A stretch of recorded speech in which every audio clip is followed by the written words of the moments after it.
There's a number that should stop you cold if you're currently employed and wondering whether AI skills matter to your career. 62%.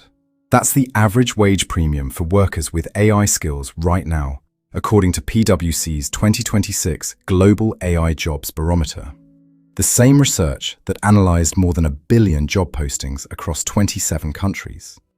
1 year earlier, that premium was 56%. The year before that, 25%. This isn't a gradual trend. It's a market repricing in real time. And it's not just happening at AI labs and tech companies. It's happening in finance, healthcare admin, consumer goods, and consulting, in roles that had nothing to do with AI 2 years ago. So who's actually winning this? What does the research say about which skills, which sectors, and which kinds of workers are capturing the most from what's happening right now? This is the frontier economy.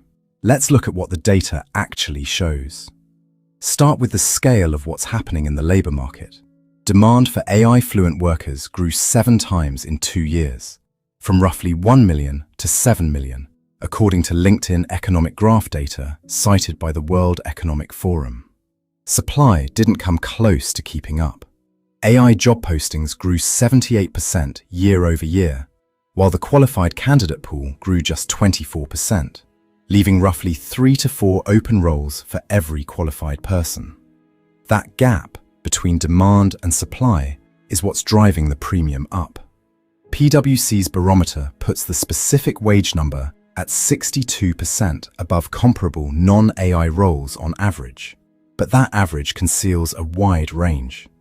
In consumer markets, the premium reaches as high as 118%. In government and public sector work, it drops to 16%. The same AI skill, applied to different sectors, produces radically different wage outcomes. The acceleration matters as much as the level. PwC found the premium at 25% in 2023, 56% in 2024, and 62% now. Manpower Group's 2026 survey of over 39,000 employers found that AI skills are the hardest in the world to hire for, beating all of engineering and IT for the first time. Indeed's January 2026 hiring data makes the structural point directly. AI job postings are 134% above their February 2020 baseline. Total job postings across all categories? 6% above the same baseline. AI hiring is not riding the broader job market cycle. It has structurally decoupled from it.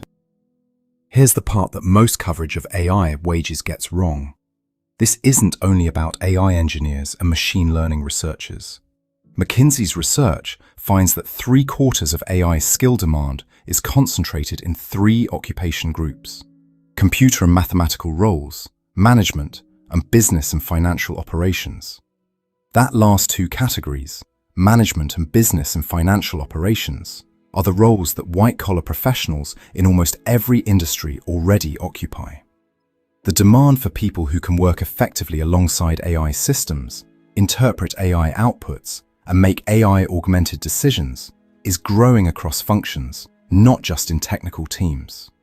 PwC's barometer breaks this down further, with a finding that has real implications for anyone in a non-technical role.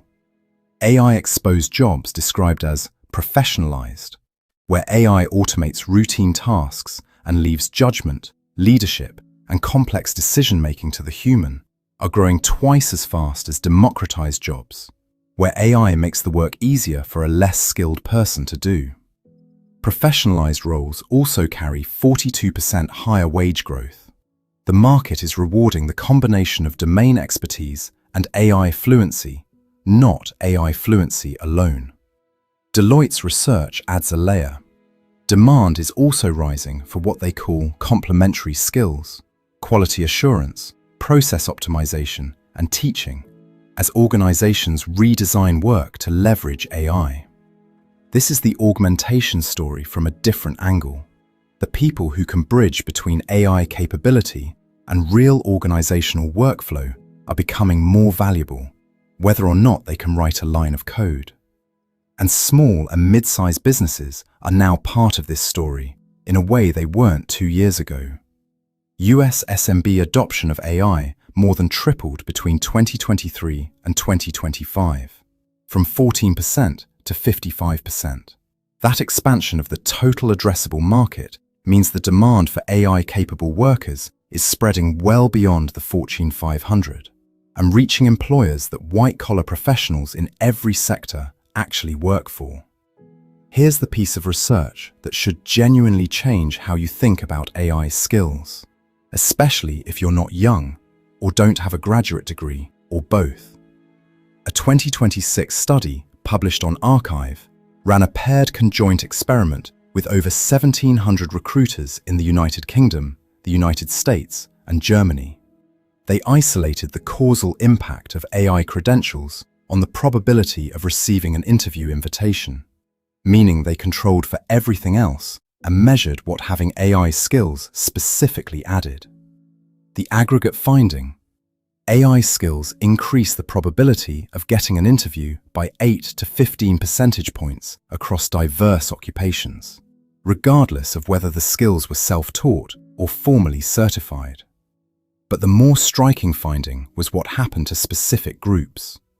Older applicants, who typically face lower callback rates because of ageism, saw their hiring disadvantage effectively neutralized when AI skills were present on their resume. The AI credential signaled something recruiters valued more than age: that the applicant was technically current and adaptable. Candidates without university degrees saw a similar effect. AI proficiency let them compete directly with university-educated peers for roles where the degree had previously served as a filtering mechanism. The researchers concluded that AI skills may be acting as a partial equalizer in hiring, shifting evaluator attention away from static characteristics like age and credential toward demonstrable current capability. That effect was strongest when the AI skills were supported by a recognized certificate, suggesting that formal, verifiable training amplifies the signal rather than just the skill itself. There's an important caveat. The effect is moderated by the recruiter's own AI familiarity. Recruiters who use generative AI in their own workflow assigned a significantly higher premium to AI skills in candidates than recruiters who didn't. This means the equalizing effect is real but uneven. It lands hardest in the environments where AI is already embedded in how decisions get made. Put the research together and a clear, specific picture emerges. Not a vague upskill in AI directive, but a more precise read on what's actually producing results in the labor market right now. First, the premium is sector-specific, not universal.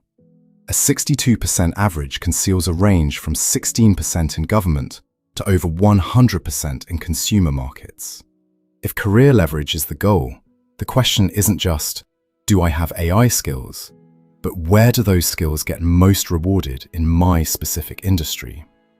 The PwC's sector-by-sector data makes this navigable rather than abstract. Second, domain expertise plus AI fluency is worth more than AI fluency alone. The professionalized job premium, 42% higher wage growth for roles where AI automates the routine and humans supply the judgment, is the market's price signal for combining what you already know with what AI makes possible. Pure AI fluency without domain grounding is increasingly common. The combination is still scarce. Third, formal verification of AI skills matters, not just acquisition. The hiring experiment found that certified AI skills produced a stronger signal than self-reported ones. In a labor market flooded with people claiming to use AI, a recognized certificate from a university, a major tech company's training program, or a recognized professional body differentiates the signal from the noise. Fourth, if you're in a role that currently sits on the democratized side of PwC's two-track split, where AI is making the work easier for a less skilled person to do, that is a specific, navigable risk. The professionalized track is not permanently reserved for certain job titles. It's available to anyone who repositions towards the judgment, leadership, and complex decision layer of their existing work, rather than the routine execution layer that AI is absorbing. The talent war has clear winners so far. They're not uniformly young, not uniformly technical, and not uniformly at big tech companies. They're the people who combined existing domain expertise with demonstrable current AI capability, and who landed in sectors and roles where that combination is most valued. That's the frontier. Back to your inbox.